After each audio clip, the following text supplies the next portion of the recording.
What I want to discuss with you today is the changes to impaired driving.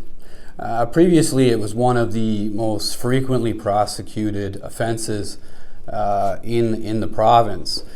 December 1st, 2020, the province brought in provincial legislation which allowed them to provide essentially immediate roadside sanctions, which allowed for them to provide you with a number of provincial penalties that mirrored the criminal charges.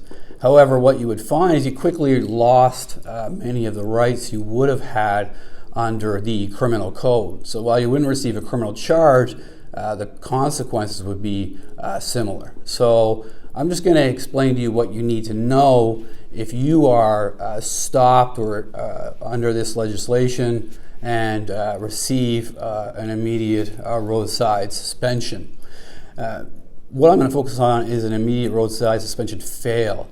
So this is when police reasonably believe you to be impaired. Typically that would have resulted in a criminal charge. Now what they can do is without rights to counsel, without any of the due process you would have received, they can simply make a judgment. They have reasonable grounds to believe you're impaired and provide you with these administrative penalties.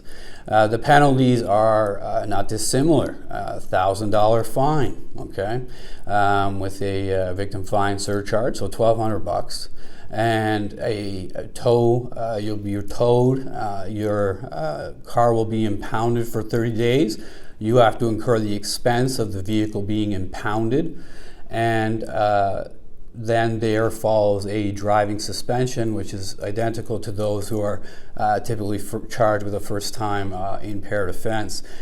You would be unable to drive for 90 days at all, and then 12 months afterwards you would be eligible for an ignition interlock program, provided you completed certain education plans.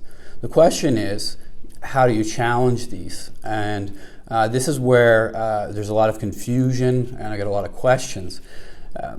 You have very little time to act. You have 7 days to challenge these forms of suspension. You can go into the Safe Roads Act and do a registry and appeal. Okay, the appeals can be written or they can be oral. And you can have a lawyer complete these for you, or you can do them on your own. However, you have to pay a $150 non-refundable fee, and it's your obligation to submit an argument as to why the police were in error or why you were not impaired that day. Hardship, those type of things are not considered.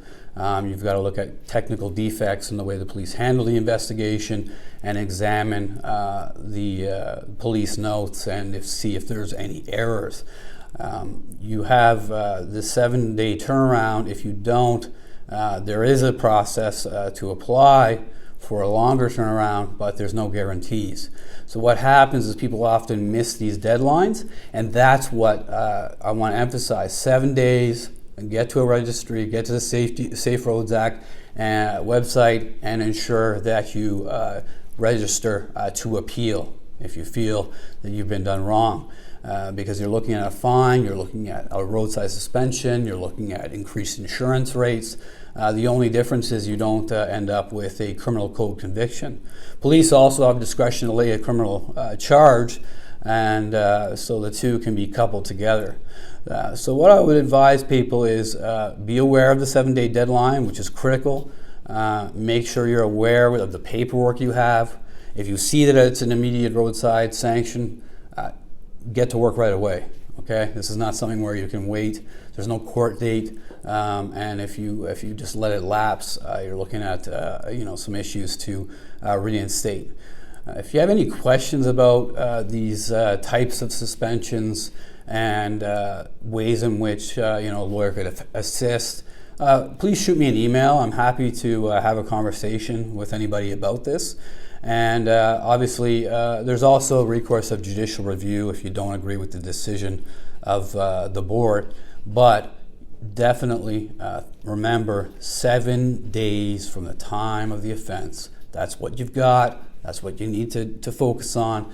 And if you do that, at least you preserved your right to challenge the police investigation and the suspension which follows and all the sanctions which I've mentioned.